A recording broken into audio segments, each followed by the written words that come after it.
Lecturas de tabaquería. El placer de leer en voz alta.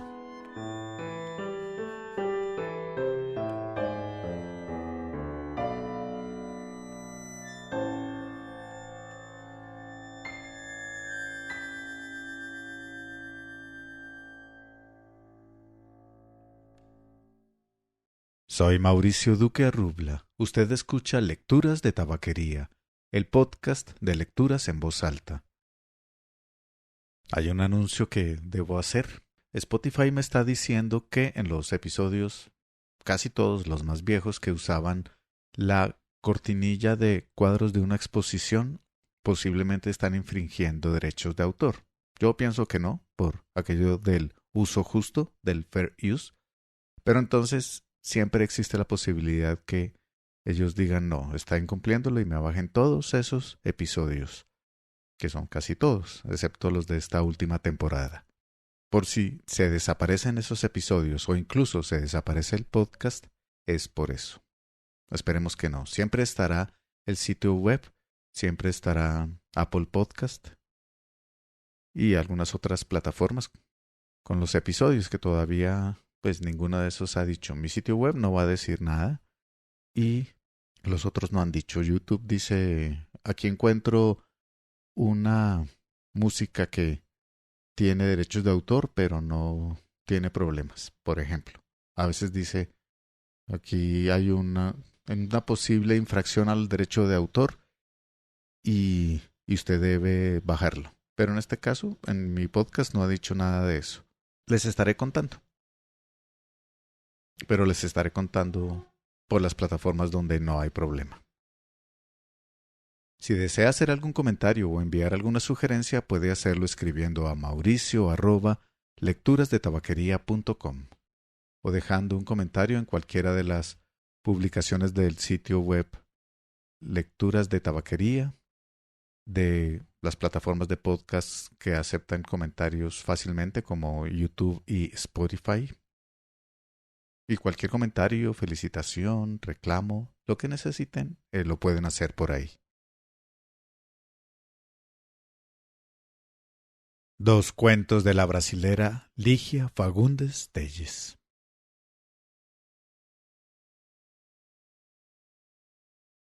La cacería, Ligia Fagundes Telles.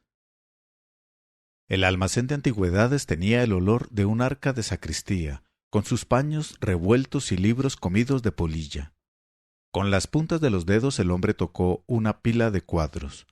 Una mariposa levantó el vuelo y fue a chocar contra una imagen de manos mutiladas. «Bonita imagen», dijo. La vieja sacó una horquilla del rodete y se limpió la uña del pulgar. Volvió a ensartarla en el cabello. «Es un San Francisco». Entonces él volteó lentamente hacia el tapiz que ocupaba toda la pared del fondo del almacén. Se aproximó más. La vieja se aproximó también. «Ya noté que el señor se interesa también por eso. Lástima que esté en ese estado». El hombre extendió la mano hacia el tapiz, pero no llegó a tocarlo. «Parece que hoy está más nítido». «¿Nítido?», repitió la vieja poniéndose los anteojos. Deslizó la mano sobre la superficie raída. «¿Cómo nítido?». «Los colores son más vivos. ¿Le puso usted algo?». La vieja lo encaró y bajó la mirada hacia la imagen de manos mutiladas. El hombre estaba tan pálido y perplejo como la imagen. «No le puse nada, imagínese. ¿Por qué me lo pregunta?». Noté una diferencia.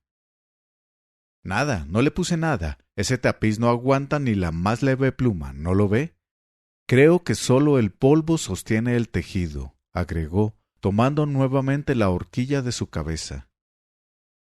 Le dio vueltas entre los dedos con aire pensativo. Hizo una mueca. «Fue un desconocido quien lo trajo. Necesitaba dinero. Le dije que el paño estaba muy estropeado, que era difícil encontrar un comprador. Pero él insistió tanto. Lo colgué ahí en la pared y ahí se quedó. Pero ya hace años de eso. y el tal joven no regresó jamás. ¡Extraordinario! La vieja ahora no sabía si el hombre se refería al tapiz o al caso que le acababa de contar. Encogió los hombros, volvió a limpiarse las uñas con la horquilla. Yo podría venderlo, pero, para ser franca, creo que ni siquiera vale la pena. A la hora de desprenderlo es capaz de caerse a pedazos. El hombre encendió un cigarrillo.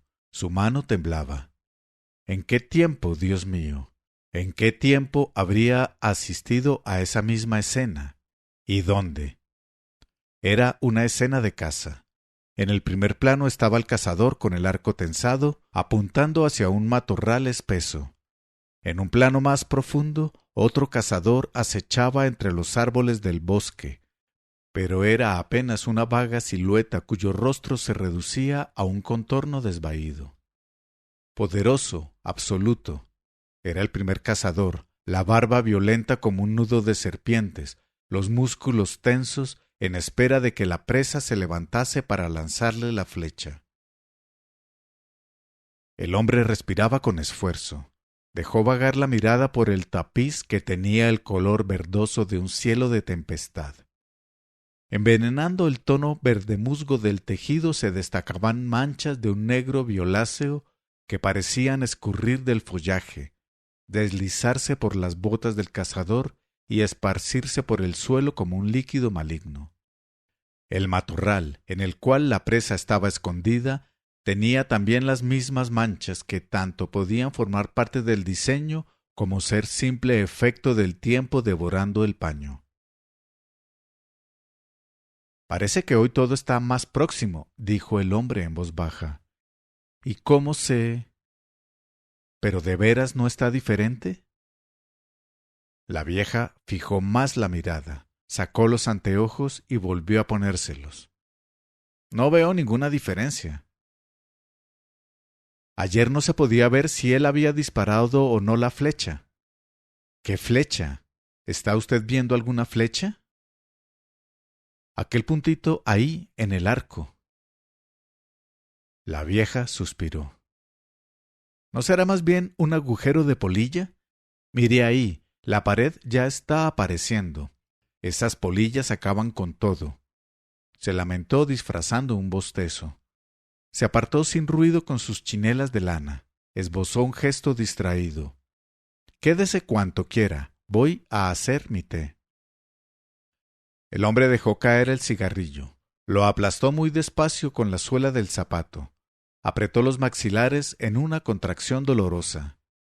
Conocía ese bosque, ese cazador, ese cielo. Conocía todo tan bien, tan bien. Casi sentía en las narices el perfume de los eucaliptos. Casi sentía morderle la piel el frío húmedo de la madrugada. Ah, esa madrugada. ¿Cuándo? Había recorrido aquella misma vereda, había aspirado ese mismo vapor que bajaba denso del cielo verde. ¿O acaso subía del suelo? El cazador de barba encaracolada parecía sonreír perversamente embozado. ¿Habría sido ese cazador? ¿O el compañero allá adelante, el hombre sin cara espiando entre los árboles? Un personaje de tapiz, pero ¿cuál? Clavó la mirada en el matorral donde estaba escondida la presa. Solo hojas, solo silencio, y hojas empastadas en la sombra. Pero detrás de las hojas, a través de las manchas, presentía el bulto jadeante de la presa. Compadecióse de aquel ser lleno de pánico, en espera de una oportunidad para seguir huyendo, tan cercano a la muerte. El más leve movimiento que hiciese y la flecha.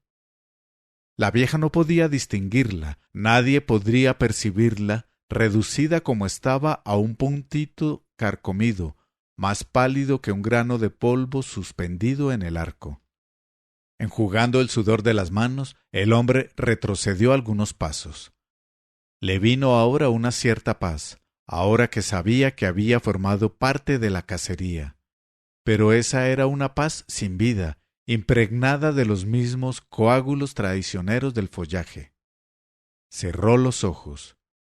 ¿Y si hubiera sido el pintor que hizo el cuadro?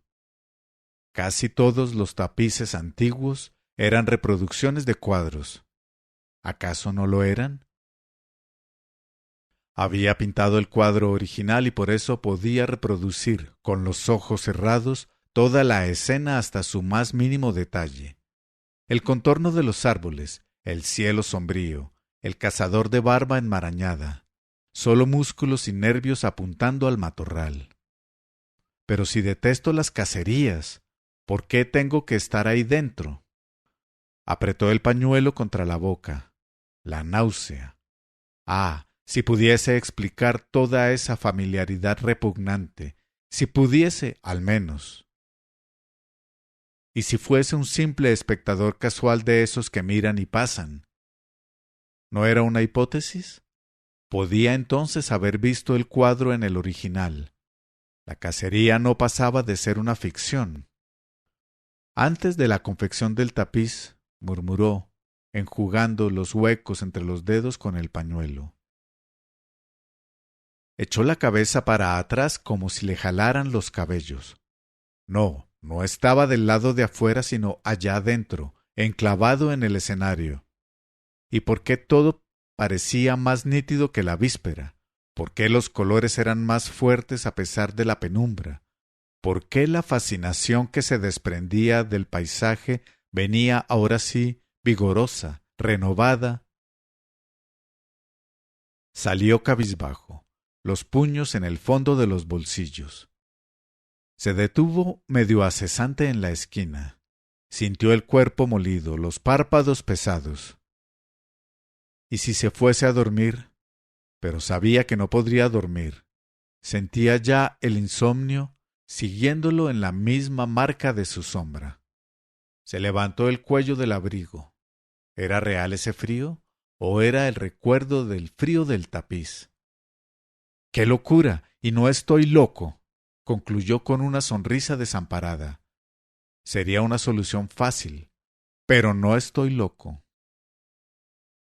Vagó por las calles, entró a un cine, salió enseguida y cuando volvió a tener conciencia de sí, estaba frente al almacén de antigüedades, la nariz achatada contra la vitrina intentando vislumbrar el tapiz allá en el fondo. Cuando llegó a su casa se tiró de bruces en la cama y permaneció con los ojos muy abiertos, fundidos en la oscuridad. La voz trémula de la vieja parecía venir de dentro de la almohada, una voz sin cuerpo, metida en chinelas de lana. ¿Qué flecha? No veo ninguna flecha. Mezclándose a la voz llegó el murmullo de las polillas en medio de risitas. El algodón sofocaba las risas que se entrelazaron en una red verdosa, compacta, apretándose en el tejido con manchas que se escurrieron hasta el límite del marco. Se vio enredado en los hilos y quiso huir, pero el marco lo aprisionó entre sus brazos. En el fondo, allá en el fondo del foso, podía distinguir las serpientes enlazadas en el verdinegro. Palpó su quijada. ¿Soy el cazador? Pero en el en vez de la barba encontró la viscosidad de la sangre. Despertó con su propio grito que se extendió dentro de la madrugada. Se enjugó el rostro mojado de sudor. Ah, aquel calor y aquel frío. Se arropó en las sábanas. ¿Y si fuese el artesano que trabajó en el tapiz? Podía verlo de nuevo, tan nítido, tan próximo, que, si extendiese la mano, despertaría al follaje. Apretó los puños. Tendría que destruirlo. No era verdad que allende aquel trapo abominable había algo más. No pasaba de ser un rectángulo de paño sostenido por el polvo. Bastaba soplarlo, soplarlo. Encontró a la vieja a la puerta del almacén. Sonrió irónica. «Hoy madrugó usted». «Debe extrañarle, pero ya no me extraña nada, joven. Puede entrar. Ya conoce el camino». «Conozco el camino», murmuró, siguiendo lívido entre los muebles. Se paró, dilató las narices. Y aquel olor de follaje y tierra, ¿de dónde venía aquel olor? y por qué el almacén se fue empalideciendo allá lejos. Inmenso, real, único, el tapiz comenzó a arrastrarse subrepticiamente por el piso, por el techo, engullendo todo con sus manchas verdosas. Quiso retroceder, se aferró a un armario, se tambaleó resistiendo todavía y extendió los brazos hasta la columna. Sus dedos se hundieron entre las ramas y resbalaron por el tronco de un árbol. No era una columna, era un árbol. Lanzó de nuevo una mirada desorbitada. Había penetrado en el tapiz, estaba dentro del bosque, los pies pesados de barro, los cabellos pegados de rocío. Alrededor todo inmóvil, estático. En el silencio de la madrugada, ni el piar de un pájaro, ni el rumor de una hoja.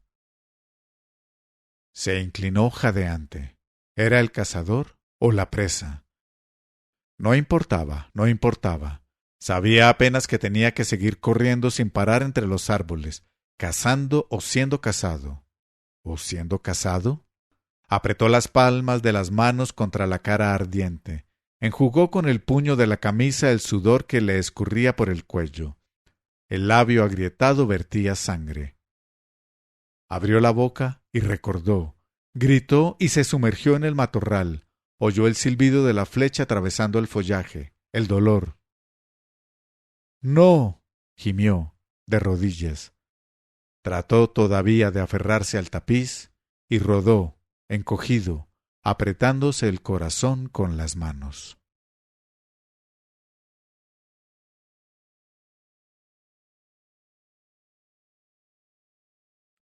El muchacho del saxofón. Ligia Fagundes Telles. Yo era un chofer de camión y ganaba ríos de dinero con un tipo que se dedicaba al contrabando. Aún hoy no entiendo por qué fui a parar a la pensión de aquella señora, una polaca que se lanzó a la vida fácil siendo joven y ya entrada en años no dudó en abrir aquel hotelucho. Eso fue lo que me contó James, un tipo que tragaba hojas de afeitar, mi compañero de mesa en los días en que estuve enzarzado por allá. Había pensionistas y también transeúntes, una chusma que entraba y salía limpiándose los dientes, algo para mí insoportable. Un día planté a una mujer solo porque, en nuestra primera cita, metió el palillo entre los dientes después de comer un bocadillo y se quedó con la boca tan desguarnecida que conseguía ver lo que el palillo escarbaba. Bien, pero yo decía que en aquel hotelucho estaba de paso. La comida, una porquería, y como si no bastase tener que tragar aquellas lavaduras, aún debíamos soportar unos malditos enanos que se enredaban entre nuestras piernas. Y estaba la música del saxofón. No es que no me guste la música, siempre me gustó oír todo tipo de charanga en mi radio por la noche, en la carretera, mientras voy haciendo mi faena. Pero aquel saxofón era capaz de retorcer a cualquiera. Tocaba muy bien, no lo dudo. Lo que me sacaba de quicio era la forma, una forma triste como un demonio. Creo que nunca más voy a oír a alguien que toque el saxofón como lo hacía aquel tipo. ¿Qué es eso? Le pregunté al de las hojas de afeitar. Era mi primer día en la pensión y aún no sabía nada. Señalé el techo que parecía de cartón, de tan fuerte que llegaba música hasta nuestra mesa. ¿Quién está tocando? Es el muchacho del saxofón. Mastiqué más despacio. Ya había escuchado antes saxofón, pero ese de la pensión no lo conseguiría reconocer ni aquí ni en la Cochinchina.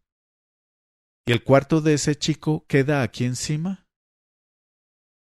James se metió una papa entera en la boca, sacudió la cabeza y abrió más la boca, humeante como un volcán la papa caliente allá en el fondo. Sopló bastante tiempo el vapor antes de contestar. Sí, aquí encima. Un buen compañero ese James. Trabajaba en un parque de diversiones, pero como ya se sentía medio viejo, quería ver si se asentaba en un negocio de billetes. Esperé que acabase la papa mientras iba llenando mi tenedor. Es una música cruelmente triste, continué.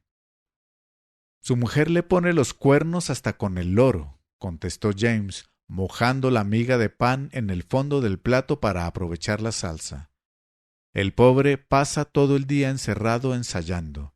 No baja ni siquiera para comer. Mientras tanto, la muy cabrona se acuesta con cualquier cristiano que se le ponga por delante.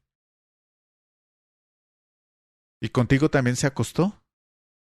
Es medio flacucha para mi gusto, pero es bonita y tierna.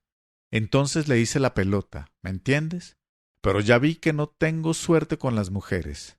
Tuercen la nariz al saber que trago hojas de afeitar. Supongo que se quedan con miedo de cortarse.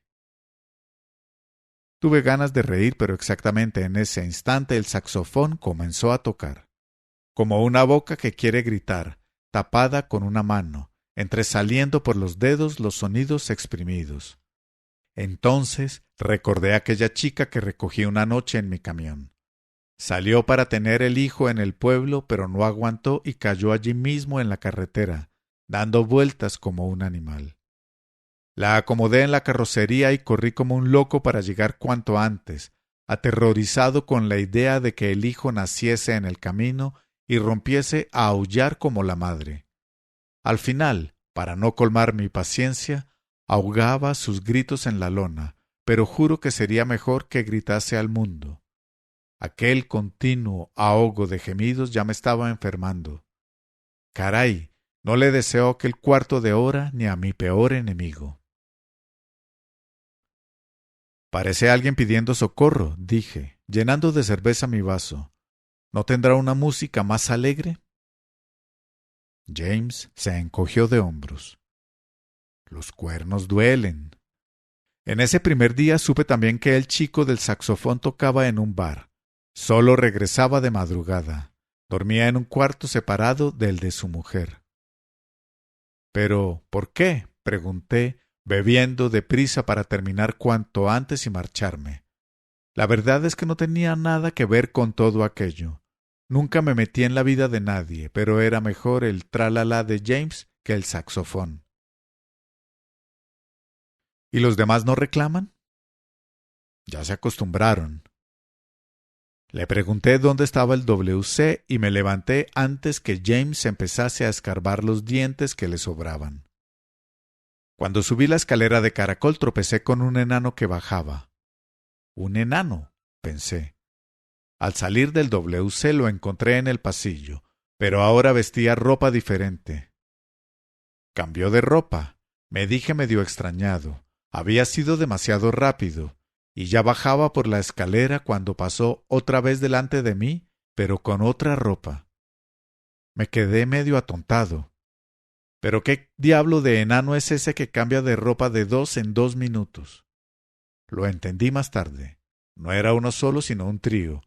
Miles de enanos rubios con el pelo peinado de lado.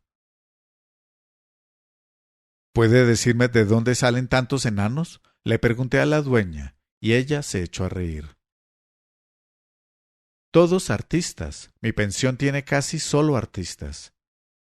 Me quedé viendo con qué cuidado el camarero empezó a amontonar almohadones en las sillas para que ellos se sentasen. Comida ruin, enano y saxofón. No aguanto enanos, y ya había decidido pagar y desaparecer cuando ella apareció. Llegó por detrás. Palabra que había espacio para que pasase un batallón, pero ella se las arregló para tropezar conmigo. Con permiso. No tuve que preguntar para saber que aquella era la mujer del muchacho del saxofón. En ese momento el saxofón ya había parado. Me quedé mirándola. Era delgada, sí, pero tenía el trasero redondo y un andar muy cadencioso. El vestido rojo no podía ser más corto. Ocupó una mesa solitaria y bajando los ojos empezó a descascarar el pan con la punta de la uña roja. De pronto se rió y le apareció un hoyito en el mentón. Qué ganas tuve, carajo, de ir allí, agarrarla por la barbilla y saber por qué se estaba riendo. Me quedé riendo yo también. ¿A qué hora es la cena? Pregunté a la dueña mientras pagaba. Va de las 7 a las 9. Mis pensionistas fijos suelen comer a las 8, me avisó, doblando el dinero y mirando socarronamente a la mujer de rojo. ¿A usted le gustó la comida? Volví a las 8 en punto. El tal James ya masticaba su bife. En la sala estaban un vejete de barbilla, profesor de magia, a lo que parecía, y el enano de ropa a cuadros. Pero ella no estaba. Me animé un poco cuando vino un plato de pasteles. Tengo locura por los pasteles. James empezó a hablar entonces de una pelea en el parque de diversiones. Ella entró, charlando bajito con un tipo de bigote pelirrojo. Subieron la escalera como dos gatos pisando mullidamente.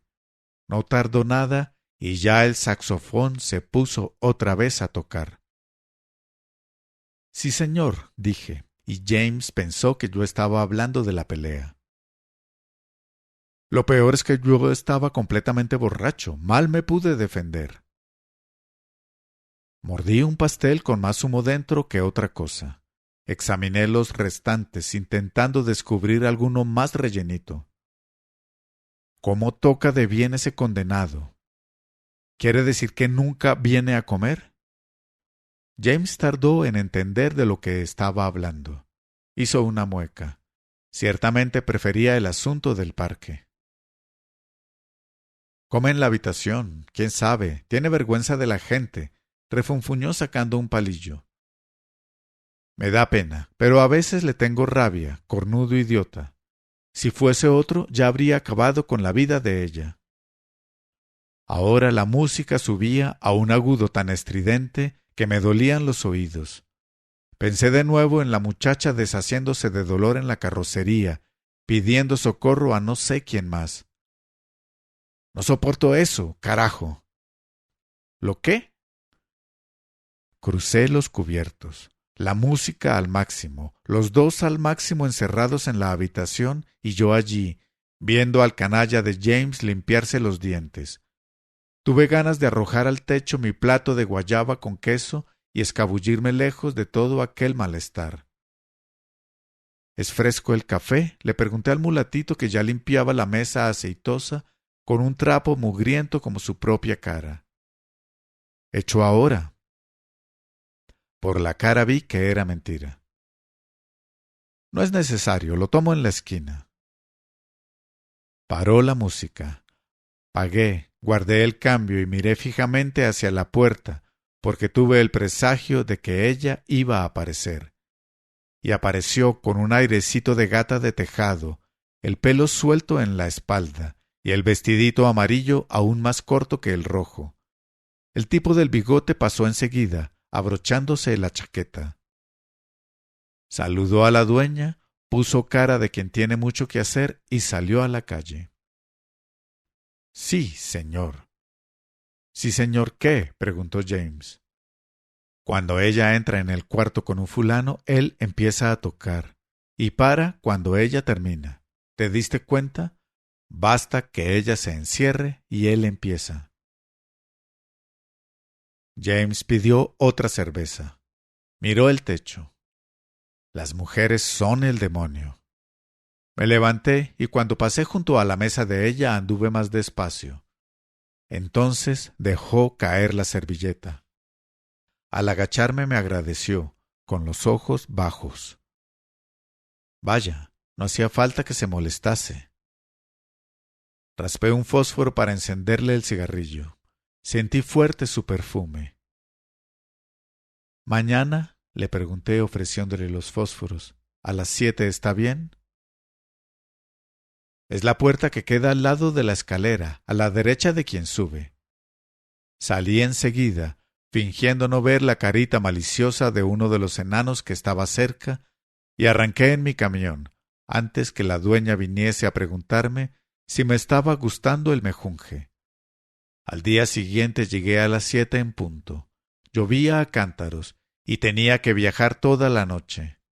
El pequeño mulato ya amontonaba en las sillas los almohadones para los enanos. Subí la escalera sin hacer ruido, preparándome para explicar que iba al WC por si alguien aparecía. Pero nadie apareció. En la primera puerta, la de la derecha de la escalera, golpeé suavemente y fui entrando.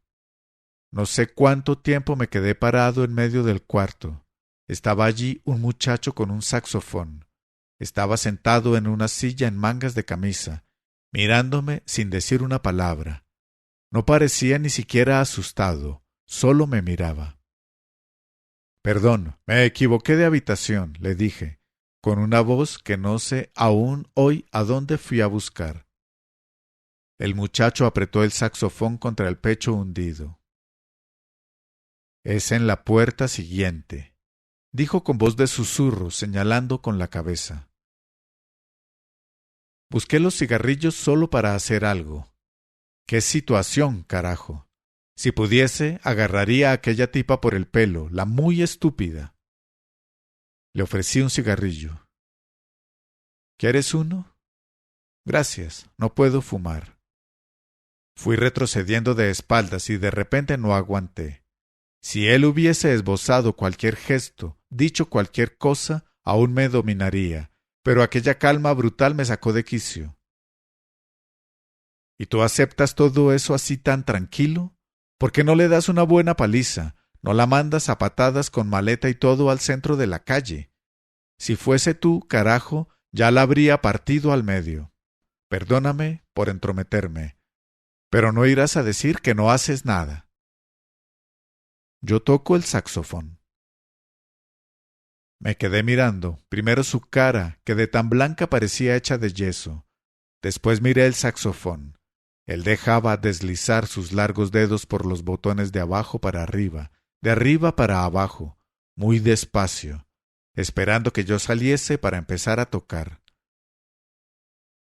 Limpió con un pañuelo la boquilla del instrumento antes de empezar con aquellos malditos aullidos. Golpeé la puerta. En ese momento la puerta de al lado se abrió despacito. Conseguí ver la mano de ella agarrando la manija para que el viento no la abriese demasiado. Me quedé aún detenido un instante, sin saber qué hacer.